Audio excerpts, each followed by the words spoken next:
नमस्कार, मैं रघुनाथ प्रसाद आज इस वीडियो के माध्यम से अनुरोध कर रहा हूँ राष्ट्रीय पिछड़ा वर्ग आयोग से दो डिफ़िकल्टी के मामले में, ओबीसी नॉन क्रीमी लेयर के मामले में।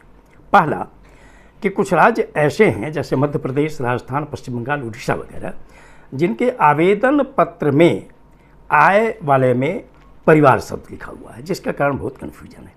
OBC non creamy layer determination में स्पष्ट है कि स्टेटस माता पिता का देखा जाना है, आय भी माता पिता की देखी जानी है, अदर सोर्सेस ऑफ इनकम।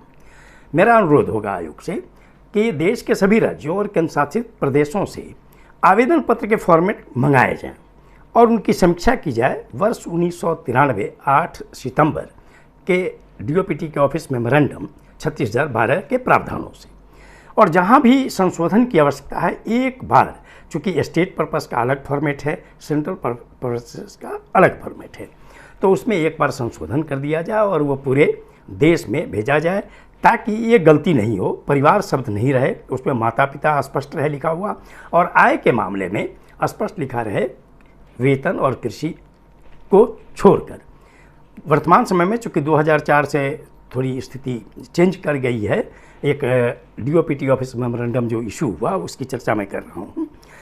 तो 1993 चूँकि सेंट्रल सर्विसेज के लिए था, तो उस परिस्थिति में बाद में राज्य सरकारों ने उसी मॉडल को अडॉप्ट किया।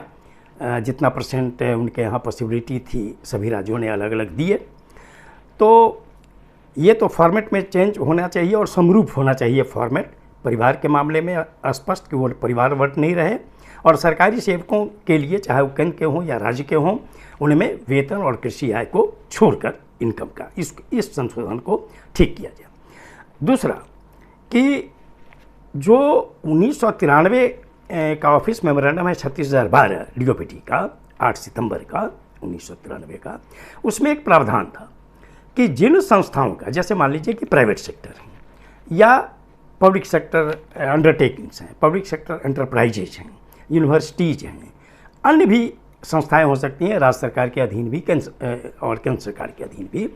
तो उसमें एक प्रावधान था कि जिन संस्थाओं का इक्विवेलेंस नहीं हुआ है, उन पर भी इनकम का डिटर्मिनेशन जो होगा वो क्राइटेरिया वही रहेगा जो सरकारी क्षेत्र का है। लेकिन 14 अक्टूबर 2004 को डीओपीटी ने एक ऑफिस मेमोरेंडम निकाला 36/33। उसमें क्लॉज 9 में 10 क्लॉज हैं, उसमें क्लॉज 9 ने स्थिति को बदल दिया। उसमें दिया गया कि जिन संस्थाओं का इक्विवेलेंस नहीं हुआ है, उनके एम्प्लॉइज़ का जो डिटर्मिनेशन होगा उनके बच्चों का, तो एम्प्लॉइज़ का दो तरह से होगा इनकम का।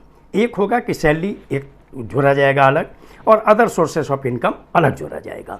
इन दोनों में से एक भी अगर लिमिट को क्रॉस करेगा, उस वक्त 2.5 लाख था जो अभी 8 लाख क्रॉस करेगा, तो वो क्रीमी लेयर में माने जाएंगे। यहीं से स्थिति बदल गई।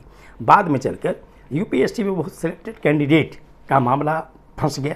2012, 13, 15, 16, 17 वगैरह में कई केसेस हुए हैं। इस बीच भारत सरकार ने कई एस्टेब्लिशमेंट का इक्विवेलेंस भी किया, जैसे बीएसएनएल का इक्विवेलेंस हो गया। उसके बाद 2017 में फाइनेंस मिनिस्ट्री ने, डिपार्टमेंट ऑफ फाइनेंस ने इक्विवेलेंस किया, जिससे बैंक, सरकारी बैंक, सरकारी बीमा और सरकारी फाइनेंस कंपनियों का इक्विवेलेंस हुआ। उसी तरह 2017 में ही हेवी इंडस्ट्री मिनिस्ट्री के पब्लिक एंटरप्राइजेज डिपार्टमेंट ने एक इक्विवेलेंस किया, जिससे जो सेंट्रल पब्लिक सेक्टर एंटरप्राइजेज हैं उनके एम्प्लॉयज़ का इक्विवेलेंस हुआ। लेकिन अभी भी जैसे देश की जितनी यूनिवर्सिटीज़ है, मैं समझता हूँ कि शायद उनके टीचिंग और नॉन टीचिंग स्टाफ का इक्विवेलेंस केंद्र सरकार या राज्य सरकार के group A, B, C, D employees के तहत नहीं किया गया। अब प्राइवेट सेक्टर का तो हुआ ही नहीं।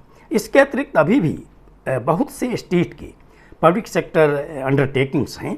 हो सकता है कि केंद्र सरकार के भी अभी भी पब्लिक सेक्टर अंडरटेकिंग्स बचे हों, जिनके एम्प्लॉयज़ का इक्विवेलेंस नहीं हुआ। तो इसके कारण ओबीसी के लाखों एम्प्लॉयज़ सफ़र कर रहे हैं अपने बच्चे के लिए, उनको सर्टिफिकेट बन नहीं पा रहा है। इस बीच चूँकि यूपीएससी के बहुत से मामले फंसे, तो दो केस बहुत इम्पॉर्टेंट हैं जिसकी चर्चा मैं करना चाहूँगा। चूँकि आयोग के भी नॉलेज में होगा, लेकिन जो कठिनाई आ रही है कि एक है Rohit Nathan versus union of India, उसमें कई केस जोड़े गए। रिट पिटीशन था 6387, 6388, 6389/2017, जिसमें ऑनरेबल मद्रास हाई कोर्ट ने 31/8/2017 को 2004 के ऑफिस मेमोरेंडम के क्लॉज 9 को गलत करार दिया है।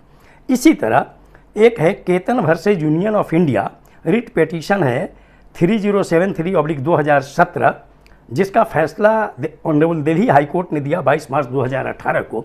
इसमें भी 2004 के क्लॉज 9 को गलत करार दिया गया है। लेकिन हुआ ये कि जो मद्रास हाई कोर्ट का फैसला था रोहित नाथन वाला, इस मामले में DOPT ऑनरेबल सुप्रीम कोर्ट में चली गई अपील में, वो जिसमें ये केस दायर हुआ है सिविल अपील नंबर 2827, 2828, 2829/2018, और ये ऑनरेबल सुप्रीम कोर्ट में 2018 से लेकर अभी तक 5 वर्ष बीत गए हैं, डेट पर रहे हैं, अभी तक इसका फैसला नहीं हुआ है। इस फैसले पर न केवल दर्जनों UPSC के कॉम्पिटेंट कैंडिडेट का भविष्य निर्भर करता है, वरन सरकारी क्षेत्र के जो उपक्रम हैं, वैसे उपक्रम चाहे केंद्र के हों या राज्य के हों, जिनका इक्विवेलेंस ग्रुप ABCD के अनुसार जो सरकारी सेवक का है नहीं हुआ है, उनको दिक्कत हो रही है, और प्राइवेट सेक्टर का तो हो ही रहा है। जब तक इस केस का फैसला नहीं होगा तब तक ये स्थिति बनी रहेगी।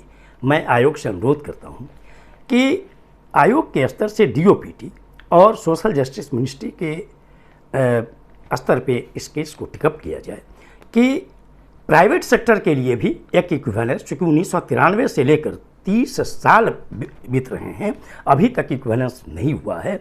इसमें किसी एम्प्लॉयज़ का कोई दोष नहीं है, उनके बच्चों का कोई दोष नहीं है, इसीलिए प्राइवेट सेक्टर का तो इक्विवेलेंस किया ही जाए। साथ ही जो केस रोहित नाथन का अभी भी ऑनरेबल सुप्रीम कोर्ट में लंबित है, तो जो हमारे सरकार के अटॉर्नी जनरल हैं, सॉलिसिटर जनरल हैं, उनके माध्यम से इस केस में कि जितनी जल्दी हो सके इसकी हियरिंग होकर इसका फैसला आ जाए, ताकि लोगों को स्थिति स्पष्ट हो जाए। तब जाकर other backward classes, non creamy layer में जो भ्रांतियां हैं वो दूर हो जाएगी। ये वीडियो आपको अच्छा लगा हो तो निश्चित तौर पर लाइक करें, शेयर करें। अब तक मेरे चैनल को आपने सब्सक्राइब नहीं किया तो सब्सक्राइब करें, बेल आइकन को टच करें, ताकि मेरे हर आने वाले वीडियो का नोटिफिकेशन आपको तुरंत मिल जाए। आप सभी लोगों के लिए शुभकामनाएं।